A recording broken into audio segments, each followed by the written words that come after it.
দয়াল নবী প্রেমের ছবি আর আসবে না জগতে আমার দয়াল নবী প্রেমের ছবি আর আসবে না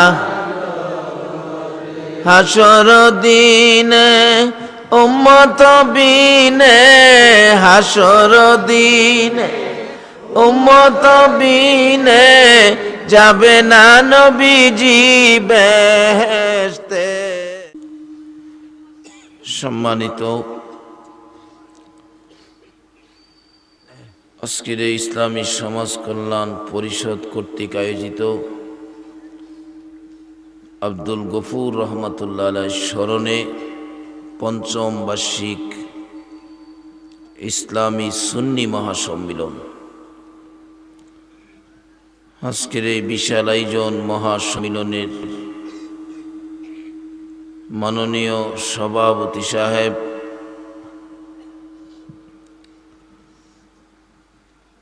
শ্রদ্ধা জানাই আজকের প্রধান অতিথিকে, সারা বাংলার পরিচিত মুখ আলহাজ হজরত মাওলানা কমরুদ্দিন চৌধুরী সাহেব কিবলা সাহেব জাদাই ফুলতলি,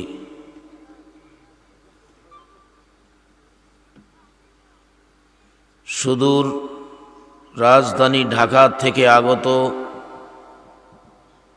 আজকের মাহফিলের প্রধান বিশেষ অতিথি আলহাজ হজরত মাওলানা কফিলউদ্দিন সরকার সালিহি সাহেব কিবলা,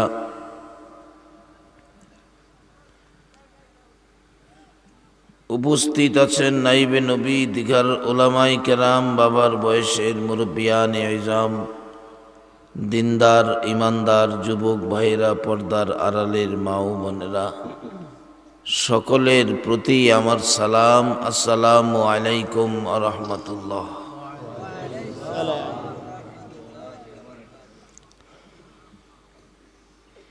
আজকে আব্দুল গফুর রহমতুল্লাহ আলাইহির স্মরণে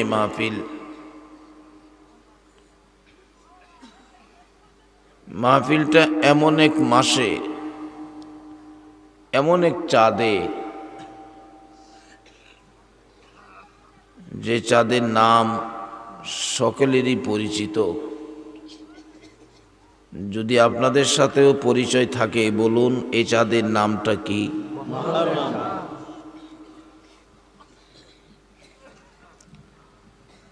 সকলের বলতে হবে এই চাঁদের নাম। এটা আরবি বৎসরের কত নম্বর মাস বলতে পারেন? যারা জানেন না আপনারাও শিখেন, আরবি বৎসরের এটা কত নম্বর মাস, এই দিয়ে আরবি বৎসর শুরু হলো।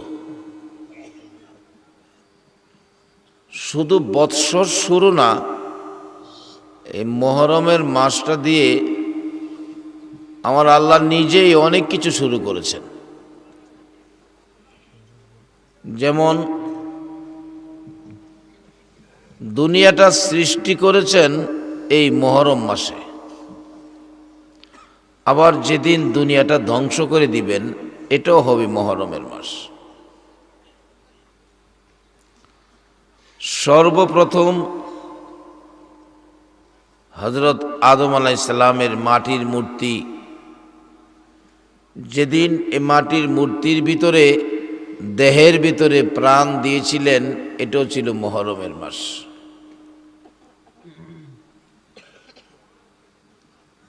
হযরত আইয়ুব আলাইহিস সালাম কঠিন বিমার ছিলেন, সমস্ত শরীর কিরায় খাইতে খাইতে হাড্ডি বাইর করে ফেলাইছে।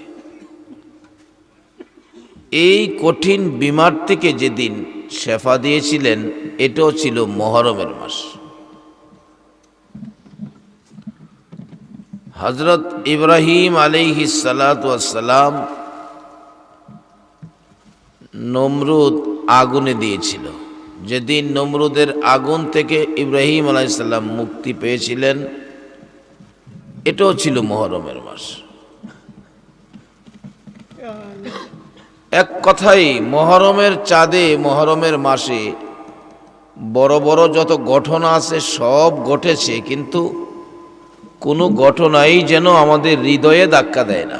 তবে একটা ঘটনা হৃদয়ে ধাক্কা দেয়, সেই ঘটনাটা হলো মুহররমের 10 তারিখ নবীর কলিজার টুকরা আদুরের নাতি 6 মাসের শিশু আলী আসগর সহ কারবালার জমিনে নির্মমভাবে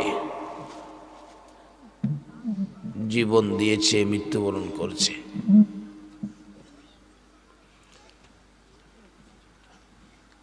হুসাইন আসলে আমাদের আদর্শ। এই আদর্শটা কিভাবে যুব সমাজ আমরা বাইটা নিতে পারি? হুসাইনের রক্ত পবিত্র, কারণ আলেম উলামারা বলে ইসলাম জিন্দা হোতা হে হর কারবালা কি বাত।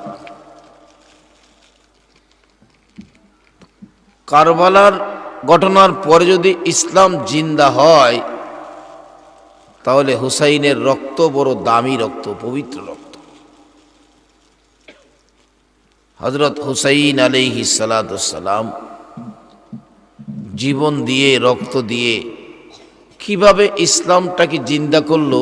জিন্দা ইসলামটা তো আজকে আমাদের সামনে মৃত হতে চলছে। আজকে আমরা যুবক, হুসাইনের এই নীতি কিভাবে ধরে রাখতে পারি, যুবকদের প্রতি দায়িত্ব। তাই আসুন এই পবিত্র মুহররমের চাঁদে, যে আল্লাহ আমাদেরকে এই রাত্র গভীর পর্যন্ত শীতের মধ্যে ইমাম হুসাইন রাদিয়াল্লাহু তাআলা আনহুর আলোচনা শোনার জন্য এত রাত পর্যন্ত যারা ধৈর্য ধরে বসে আছেন, আল্লাহ যাদেরকে কবুল করলেন, তাই আপনারা সকলে মিলে সে আল্লাহর শুকর আদায় করে বলুন আলহামদুলিল্লাহ।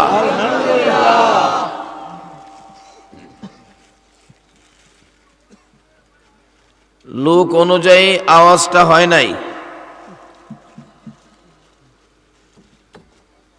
বলুন, আমরা যে নবীর উম্মত, আমরা কি দুর্বল না শক্তিশালী? যদি নবীর উম্মত হইতে পারেন, তাহলে আপনার আমার শক্তি বড় শক্তিশালী আমরা হব।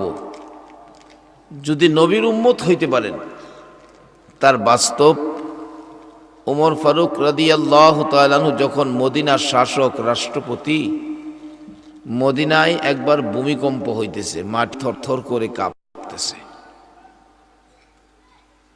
ওমর রাষ্ট্রপতি, মদিনার শাসক, জনগণের ভয়ভীতি দেখে জনগণের সামনে হাজির।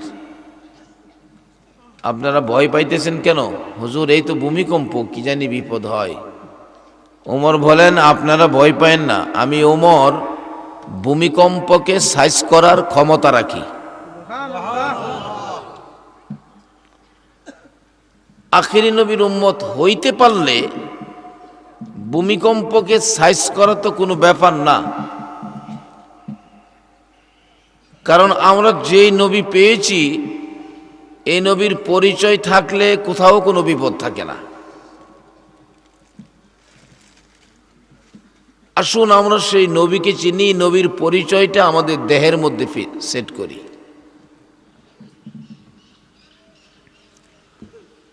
ওমর নবী চিনে, যে নবীকে কটাক্ষ করার পর আপন পিতাকেও ছাড়ে নাই। সংকেত দিয়েছে, বাবা সব সহ্য করতে পারি, রাসূলের শানের উপর আঘাত সহ্য করতে পারি না। বাবা তোমাকে নিষেধ দেই, নবীর শানের উপর হাত দিও না।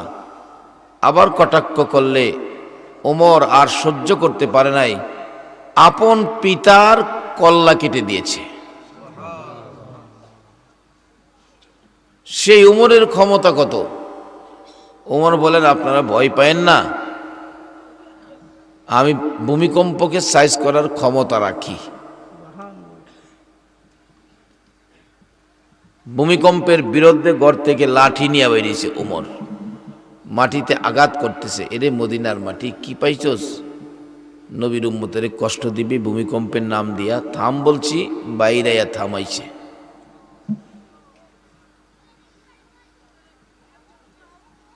অবশেষে বলতেছে, এরে মদিনার মাটি, তুই যে ভূমিকম্পের নাম দিয়ে নড়াচড়িটা করলি, তোর কি লজ্জা করলো না? তুই কি জানস না এই মাটিতে যে আমার রাসূল ঘুমিয়েছে? উমরের চাবুকের আঘাতে মদিনার মাটি এমন ভাবে চুপ হয়েছে, কিয়ামত পর্যন্ত মদিনায় আর ভূমিকম্প হবে না। যে নবীর উম্মত ভূমিকম্প থামিয়ে দিতে পারে, সে নবীর উম্মতের আওয়াজ গর্জিয়াস হওয়া দরকার। আপনারা সকলে মিলে গর্জিয়াস কণ্ঠে আবারও বলুন আলহামদুলিল্লাহ। মাশাআল্লাহ। এত সুন্দর করে কার শুকর আদায় করলেন বলুন? কেন শুকর আদায় করবেন না? এই যে আপনারা এখন ডাক দিলেন আল্লাহর, এই ডাকটা কি আল্লাহ শুনছে? শোনার পরেই ঘোষণা দিতেছে আল্লাহ ফেরেশতাদের সামনে, ফেরেশতারা শুনছো আমার বান্দারা আমারে আল্লাহ বলে ডাক দিছে। ও ফেরেশতারা, আমার বান্দাদের ডাক শুনলে আমি আল্লাহ সহ্য করতে পারি না।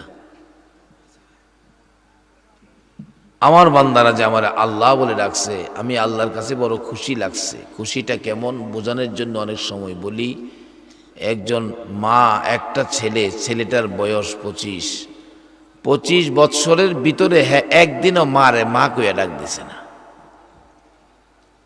এমন বেজাইল্লা মানুষ আমরা সোনার বাংলাতে আছে না? থাকলে বালা।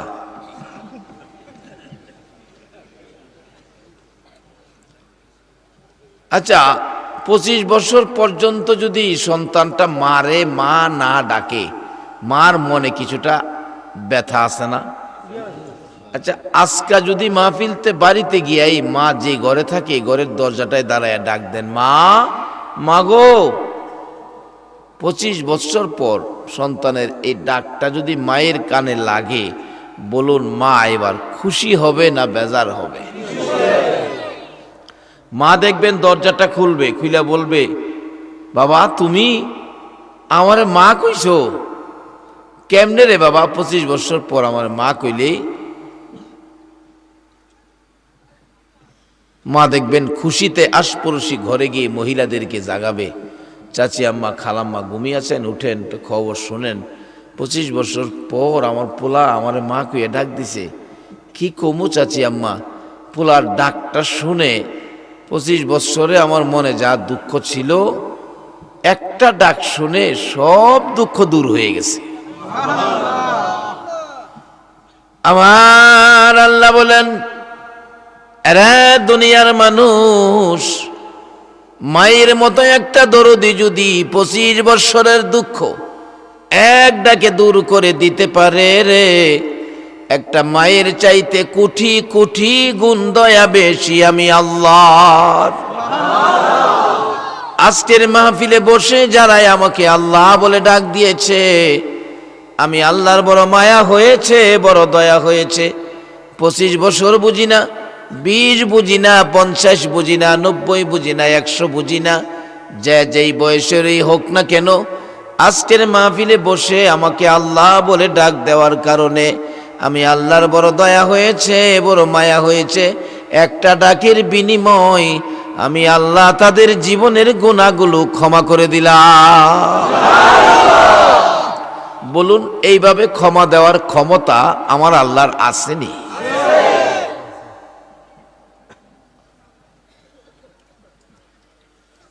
ক্ষমা দিবে না কেন? আমাদের গুনাহ ক্ষমা পাওয়ার জন্য 63 বছর জিন্দিগি নবীজি শুধু আমাদের জন্যই কাঁদছে, এমনকি লক্ষ লক্ষ বছর নুরানি রুহানি জগতে কাঁদছে।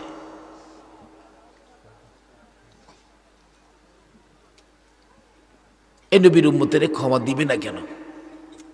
আজকে যারা সে নবীর উম্মত, আপনারা ভাগ্যবান। যে নবীর উম্মত হওয়ার জন্য ঈসা নবীর মতো নবী কানতে কানতে কানতে কানতে শেষ পর্যায়ে দরখাস্ত আল্লাহ পাক কবুল করলেন। ঈসা নবী দুনিয়াতে আসবেন নবী হইয়া না, আখিরি নবীর উম্মত হইয়া।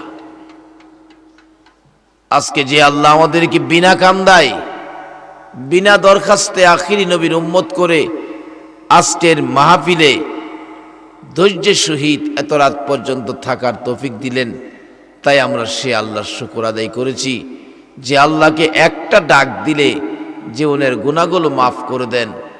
আমরা সে আল্লাহর শুকর আদায়ের পর আসুন আজকের মাহফিলের আলোচনায় ঢুকে যাই।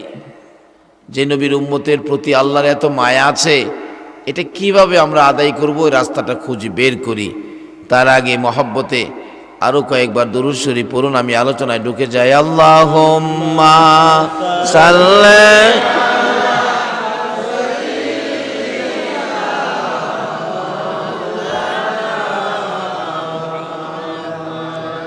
ওয়ালা আলি সাইয়্যিদিনা মাওলানা মুহাম্মাদ। আল্লাহুম্মা সাল্লি মাওলানা মুহাম্মাদ ওয়ালা আলি সাইয়্যিদিনা মাওলানা বালাগাল উলা বিকামালিহি কাশাফাদ দুজা বিজামালিহি হাসুনাত জামিউ খিসালিহি সাল্লাল্লাহু। বাবারা ভাইয়েরা, আসুন আলোচনায় যাই। আমি পবিত্র কোরআন শরীফ থেকে যা তালাওয়াত করেছি, সর্বপ্রথম আমার তালাওয়াত ছিল ইত্তাকুল্লাহ। আল্লাহ আমাদের উদ্দেশ্যে ওয়াজ করেন, তোমরা আমাকে ভয় করো। ভয় করার জন্য কে বলছে বলুন? আবার বলছে ভয়টা কিরকম হইতে হবে? হাক কত কতে, সঠিক ভয়। সঠিক ভয় যদি একটা মানুষের মধ্যে থাকে, সেই আল্লাহওয়ালা হয়ে যাবে।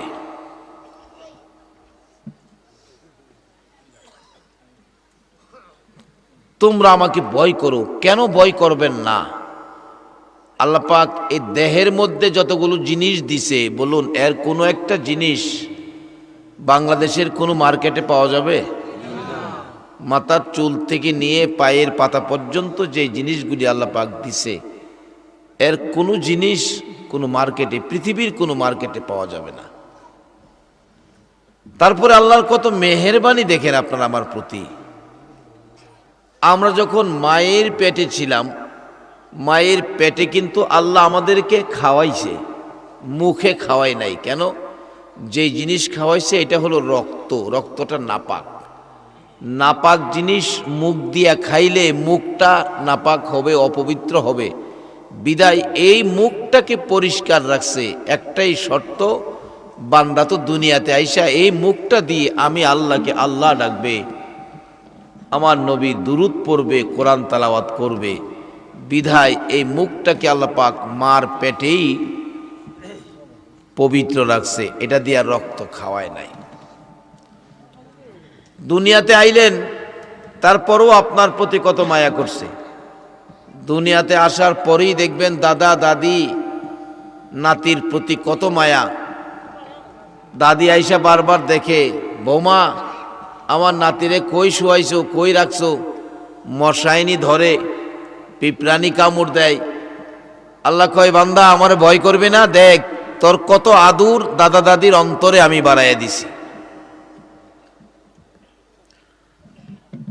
দাদা দাদি মায়া করে, নানা নানি মায়া করে। নানার সামনে যদি বাবা একটা থাপ্পড় দিত, নানা বলতো, এ কি করলা তুমি, আমার নাতিরে থাপ্পড় দিলা? নাতি তুই কান্দিস না, কালকে যাওয়ার সময় তোরে নানার বাড়িতে লই যামুগা। এই আদুর, এই মায়া নানা নানির অন্তরে পর্যন্ত বাড়াইলেন। আমার আল্লাহ, না হয় আমরা এত আদুরে লালন পালন হতে পারতাম না। যে আল্লাহ আমাদের লালন পালনের জন্য মা বাবার অন্তরেও মায়া বাড়াইয়া দিলেন, সে আল্লাহকে ভয় করা আমাদের দরকার আছে না? একটা ওয়াজ প্রথমত মনে রাখবেন, আল্লাহকে ভয়। ভয়, আমরা যার জায়গার থাকি ইনি হলেন আল্লাহ, কাজে ওনাকে ভয় করতে হবে। তারপরও দেখেন আপনাকে কত জিনিস দিছে, দুনিয়াতে আসছেন, আপনি দুনিয়ার কোনো খাবার খাওয়া সম্ভব হবে না, আপনার জন্য মার স্তনে খাবারের ব্যবস্থা করছে। কেমন ভালো খাবার! ছোট বাচ্চা অসুস্থ হলে ডাক্তারের কাছে নিলে ডাক্তার দেখছি জিগায়, বাচ্চারে খাওয়ান কি? খাওয়াই তো ল্যাকটোজেন খাওয়াই, ডানু খাওয়াই, গরু দুধ খাওয়াই। দেখা গেছে এর মধ্যে ডাক্তার বলে না না না, বাচ্চাকে অন্য কোনো দুধ খাওয়াবেন না, মায়ের দুধ খাওয়াবেন। বাচ্চার জন্য মায়ের দুধের বিকল্প নাই। আল্লাহ কো বান্দা আমারে ভয় করবে না, দেখ ডাক্তার কি কয়, আমি তোরে যে জিনিস দিছি এর বিকল্প নাই। তারপরেও তোমাকে মা দিলাম, বাবা দিলাম, ভাই বোন, দাদা দাদি, কত কিছু দিলাম। আমার আকাশ দিলাম, জমিন দিলাম, চন্দ্র সূর্য দিলাম, নদী নালা দিলাম, গাছ গাছরা দিলাম, ফল ফুল দিলাম। বান্দা এত কিছু আমি তোমারে দিছি, তুমি আমাকে ভয় করো। ভয় করে যদি চলতে পারেন তাহলে আপনার জীবন ধন্য। কারণ কোরআন শরীফে ঘোষণা হয়ে গেছে, ওয়ালা তাকুলু লিমাই ইউকতালু ফি সাবিলিল্লাহি আমওয়াত। আল্লাহ বলছেন, আমার রাস্তায় যারা মৃত্যুবরণ করছে তাদেরকে তোমরা মৃত কইও না, তারা জীবিত, তোমরা সেটা অনুভব করতে পারো না। কোরআন শরীফের আরেক জায়গায় কইছে, বাল আহিয়াউন ইনদা রাব্বিহিম ইরজাকুন। তোমরা যেমন দুনিয়াতে খাইতেছো, আমার রাস্তায় যারা মৃত্যুবরণ করে কবরে গেছে, আমি আল্লাহ ঠিক এইভাবে দুনিয়ার মতোই তাদেরকে কবরের মধ্যে আমি খাওয়াইতেছি। এই রাস্তাটা আমরা কিভাবে পাবো? যে রাস্তায় মৃত্যুবরণ করে কবরে গেলে দুনিয়ার মতো কবরে আল্লাহ পাক খাওয়াবেন, এই রাস্তাটা খুঁজে যদি বের করতে হয় তাহলে যাইতে হবে মক্কায়। চলুন একটু মক্কায় যাই। মক্কায় আবু জাহেল একবার খানে কাবার গিলাফে ধরে টানে, ওরে খানে কাবার মালিক, মোহাম্মদ নামে একটা যুবকের সাথে আমার যুদ্ধ হবে, তুমি কিন্তু আমারে সাহায্য কইরো। আল্লাহ কয়, জান দেখা যাইব না। একটু পরে আমার আপনার নবীজি আইছে, প্রভু গো আমার কেউ নাই আপনি ছাড়া। এটাই মুসলমানদের শিক্ষা, মুসলমানদের কেউ নাই একজন ছাড়া। বলুন এই একজন কে? সবাই বলুন একজন গার্জিয়ান নবী শিক্ষা দিছে। নবী বলেন, আল্লাহ আমার কেউ নাই আপনি ছাড়া, আবু জাহেলের সাথে যুদ্ধের ময়দানে যাব, আমার কিন্তু কেউ নাই আপনি ছাড়া, আমিও আপনার কাছে সাহায্য চাই। আচ্ছা, আবু জাহেলও সাহায্য চাইল, নবীজিও সাহায্য চাইল। বলুন তো এবার আল্লাহ সাহায্যটা কার দিবে? সবাই যেমন বললেন না, না আবু জাহেলের দিব? নবী গো হেলাও আইসিন, যান ব্যবস্থা হইব না, বিকালবেলা দেখি।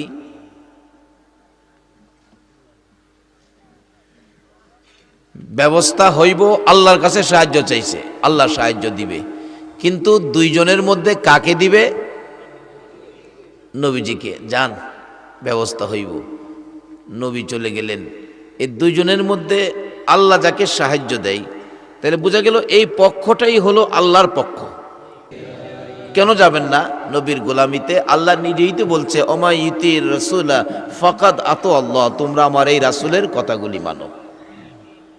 এই রাসূলের কথা মানলেই হবে আমি আল্লাহর কথা মানা। কেন? রাসূল জীবনে নিজে বানায়া কোনো কথা বলতেন না।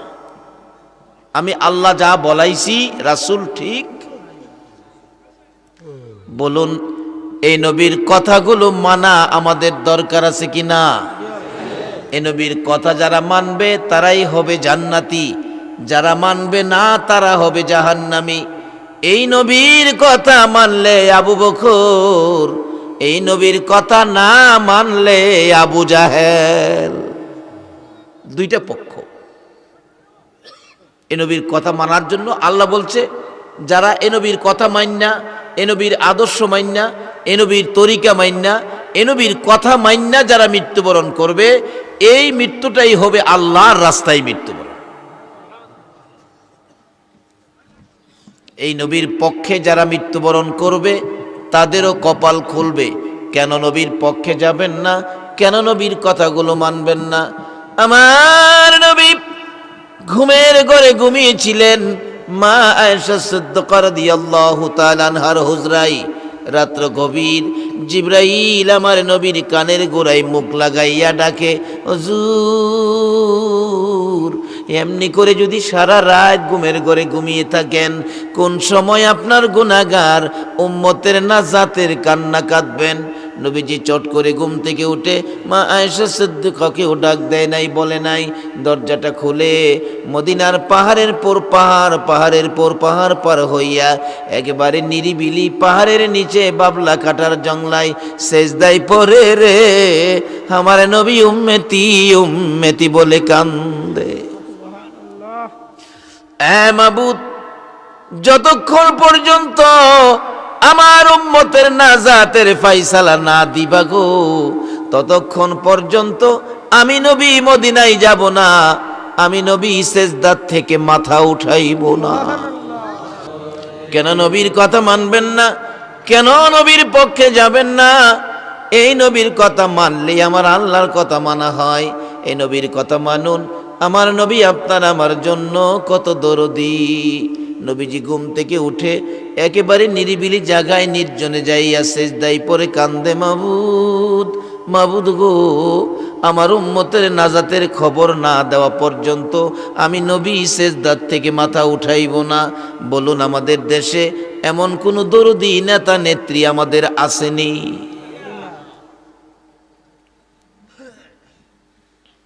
আমার নবী সেজদায় পড়ে কান্দে।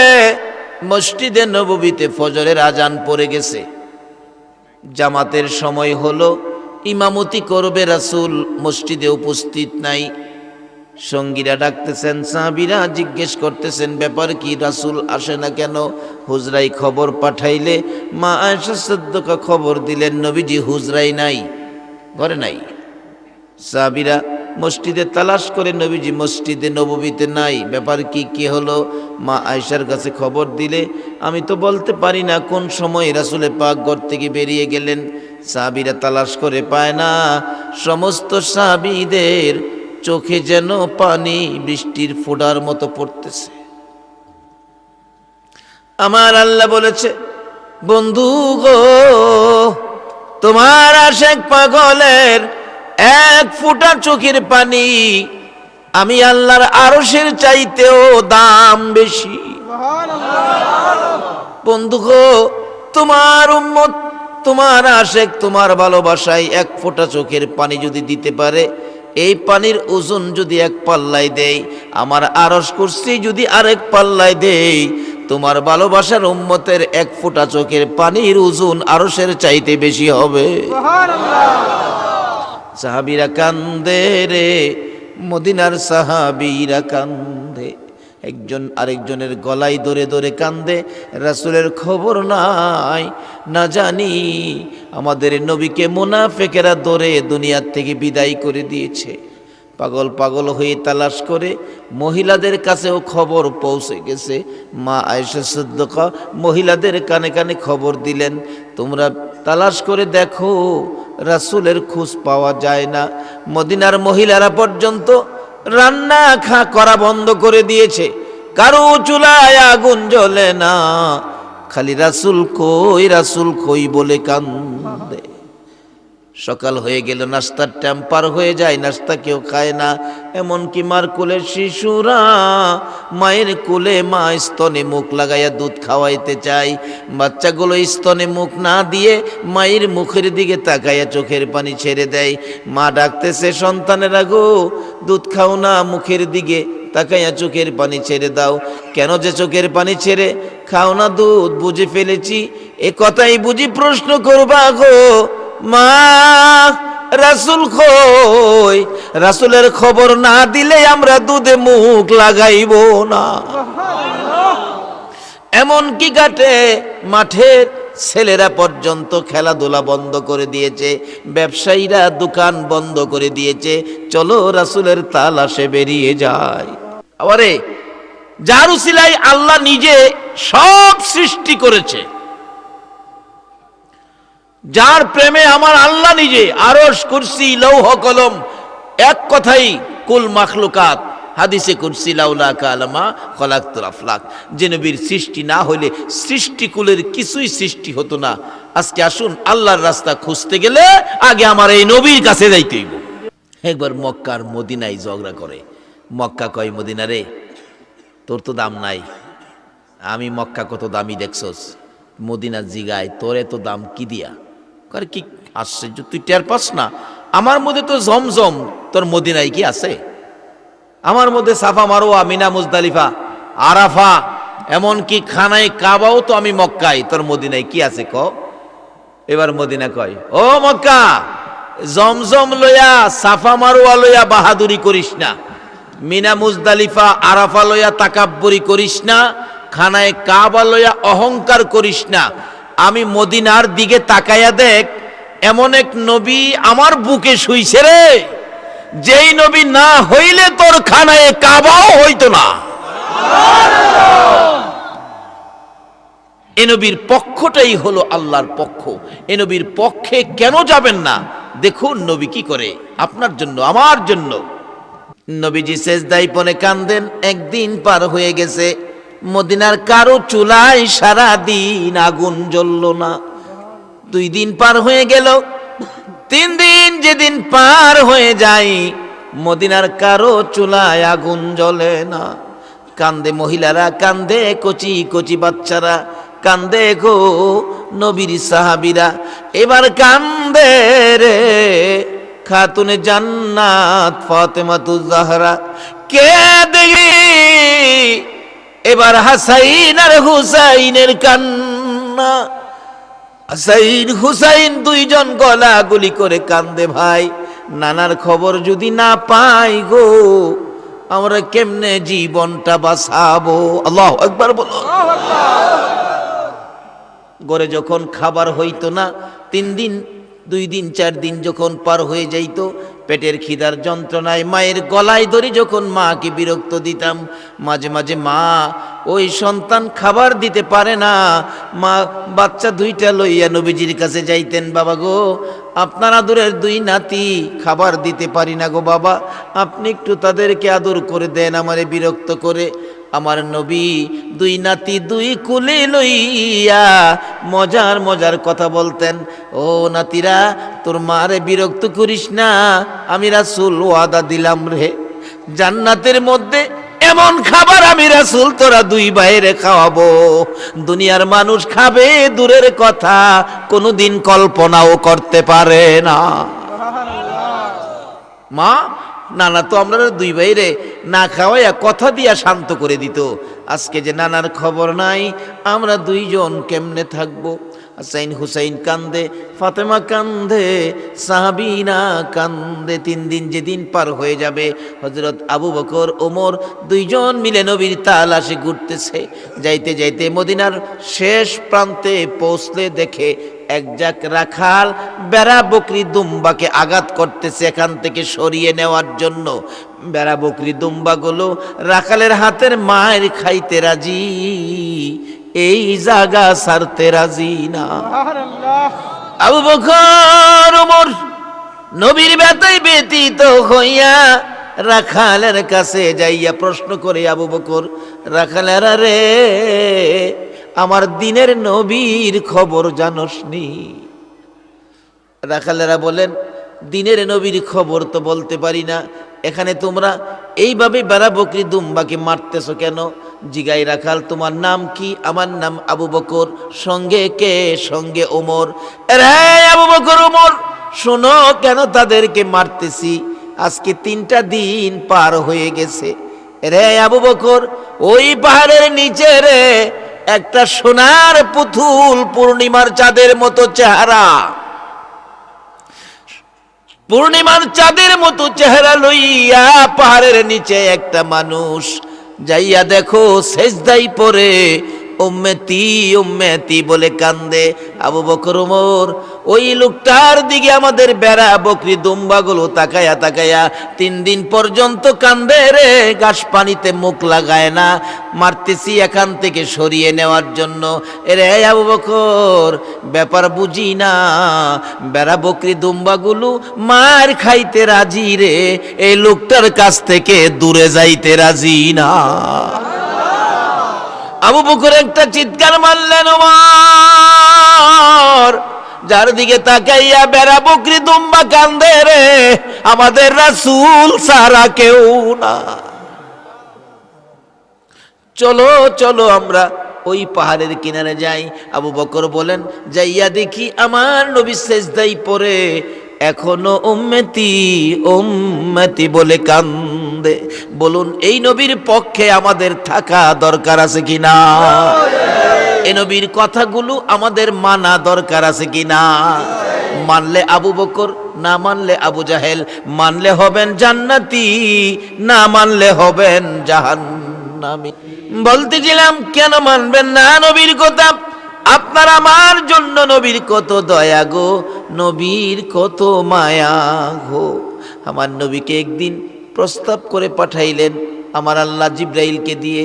নবী যেদিন জগৎ থেকে বিদায়ী হয়ে যাবেন, প্রস্তাব করেছেন আমার আল্লাহ জিব্রাইলের মাধ্যমে, রে জিব্রাইল, আমার বন্ধুর কানে খবর দে, আমার বন্ধু এই জগৎ থেকে বিদায়ী হয়ে যাবে, বন্ধুর দেহ মোবারক এই জমিনের মধ্যে আমি দাফন করব না রে, বন্ধুর দেহ মোবারক আমি আল্লাহর আরশের ডাইন পাশে দাফন করব।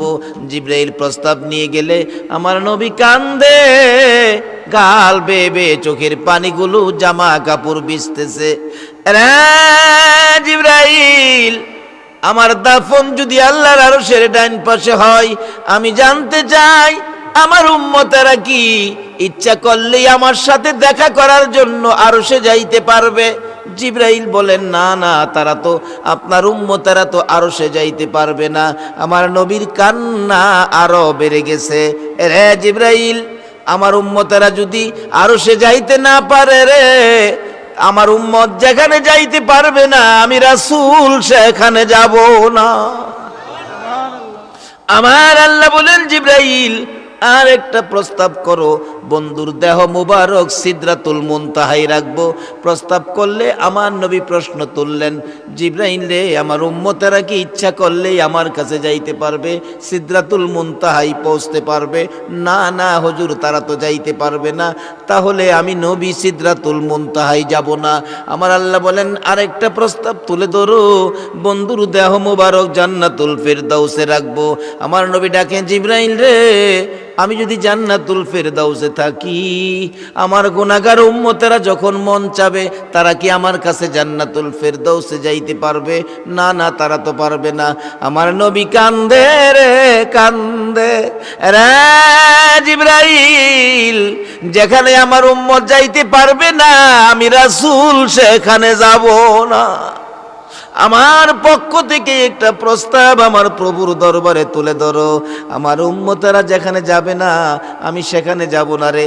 আমার প্রশ্নটা হলো, আমার প্রস্তাবটা হলো, আমি আরশে যাব না, সিদরাতুল মুনতাহায় যাব না, জান্নাতুল ফেরদাউসে যাব না, আমি আমার তামাম পৃথিবীর উম্মতের ব্যথা বুকে লইয়া সোনার মদিনার মাটিতে পড়ে থাকবো।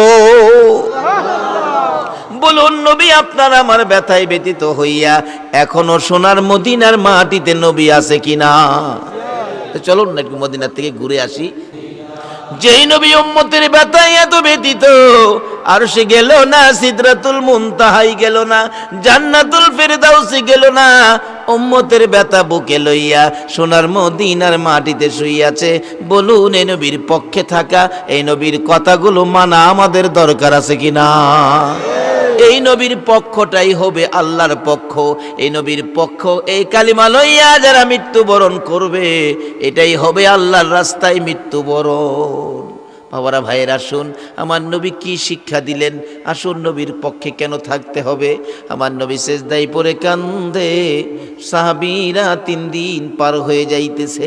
আবু বকর নবীজির পাশে দাঁড়াইয়া চোখের পানি ছেড়ে দিলেন, হুজুর হুজুর গো, আমি আবু বকর আপনার পাশে দাঁড়াইলাম গো নবী।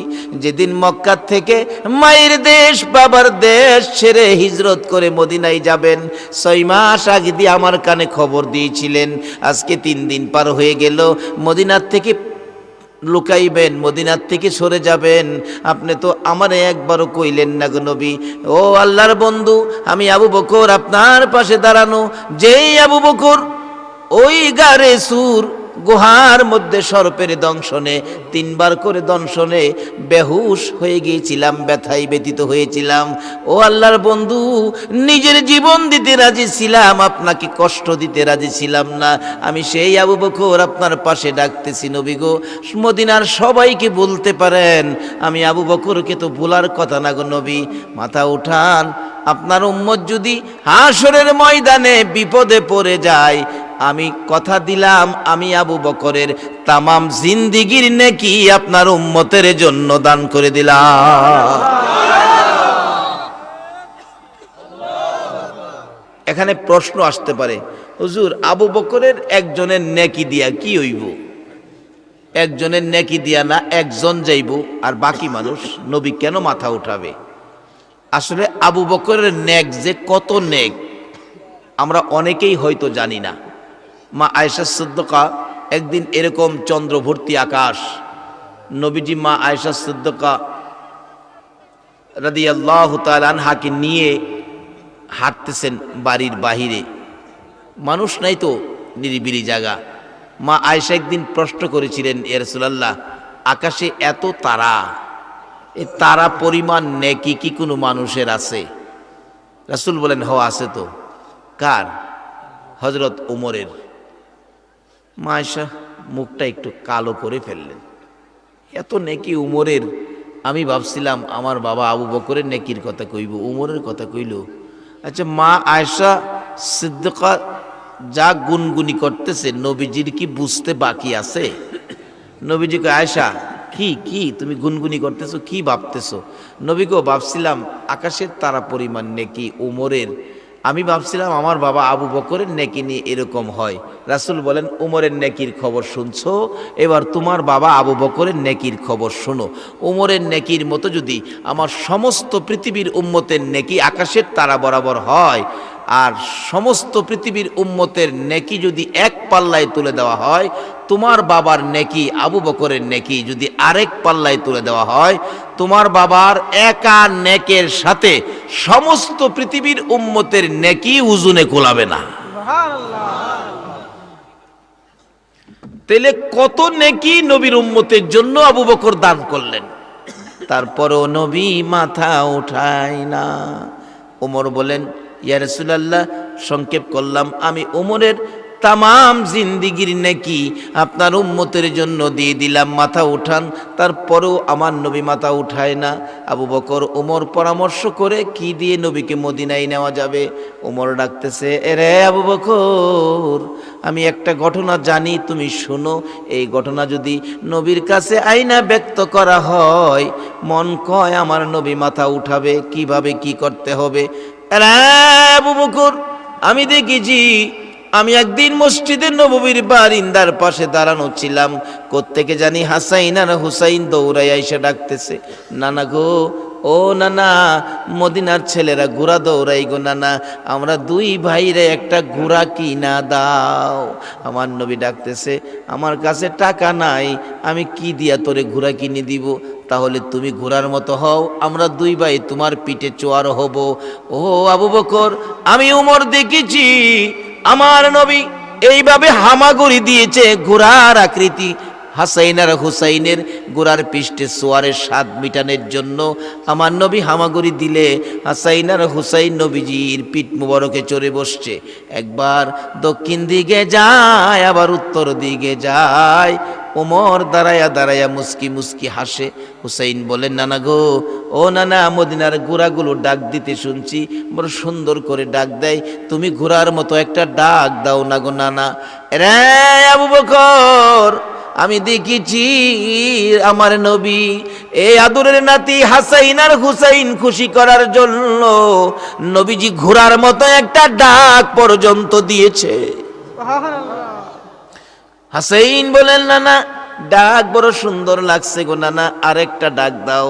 আমার নবী চোখের পানি ছেড়ে দিলেন, এরে হাসাইন, একটা ডাক দিয়েছি, আবার যদি আমি ডাক দিতে যাই, আল্লাহ যদি প্রশ্ন করে, বন্ধু গো হাসাইন আর হুসাইন পাইয়া, আদরের নাতি দয়কি পাইয়া তুমি বুঝি উম্মতের কথা বুইলা গেছো? আমার নবী আর ডাক দিলেন না। ডাকতেছে ওমর, ও আবু বকর, যেই হাসাইন আর হুসাইনের কথাই নবী ঘোড়ার ডাক দিয়েছে, ঘোড়ার অভিনয় করে পিঠের মধ্যে করে ঘুরাইছে, আমার মন কয় ওই আদরের নাতি ইমাম হাসাইন আর হুসাইন যদি নানা নানা কইয়া ডাক দেয়, আমার মন কয় মাথা উঠাবে, মদিনায় যাবে। খবর পৌঁছে গেলে হযরতে খাতুনে জান্নাত ফাতেমাতুজ জাহরা দুই সন্তান লইয়া নবীজির পাশে হাজির হয়ে গেলেন। ফাতেমা কাঁদতেছে, বাবা গো, সারা মদিনার মানুষ বুইলা যাইতে পারো গো বাবা, আমি ফাতেমারে তো বুলার কথা। বাবা, তুমি না আমারে মা মা কইয়া ডাকতা, আজকে 3টা দিন পার হয়ে গেল, আমি ফাতেমার চুলায় আগুন জ্বললো না, তোমার আদরের নাতিরা তো কিছুই খাইলো না। বাবা গো, মাথা উঠাও, তোমার উম্মতের জন্য যদি কান্দো, যাও, আমি ফাতেমা কথা দিলাম, আমার তামাম জিন্দিগির নেকি তোমার উম্মতের জন্য আমি দান করে দিলাম। তারপরও আমার নবী মাথা উঠায় না। আমার নবীর কথা হলো, যতক্ষণ পর্যন্ত উম্মতের নাজাতের ফায়সালা আমার আল্লাহ না দিবেন, ততক্ষণ পর্যন্ত মাথা উঠাইবে না। আল্লাহ যেন কবুল করেন। সকলেই দোয়ায় শরীক হন, আল্লাহুম্মা আমিন।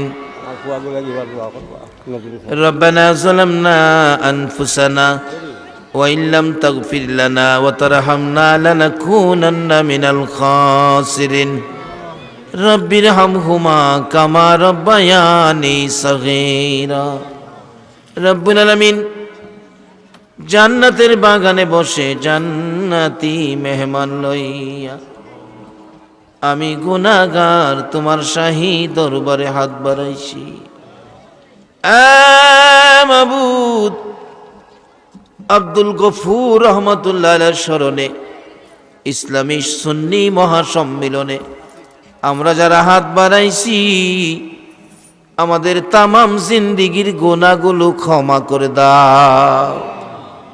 মাবুদ গো, ক্ষমা যদি না করো গো আল্লাহ, এই গুনাহ লইয়া যদি কবরে ঢুকি, গজব কবরের আযাব আমরা কেমনে সইব? সাপ বিচ্ছুর কামড় আমরা সইতে পারবো না।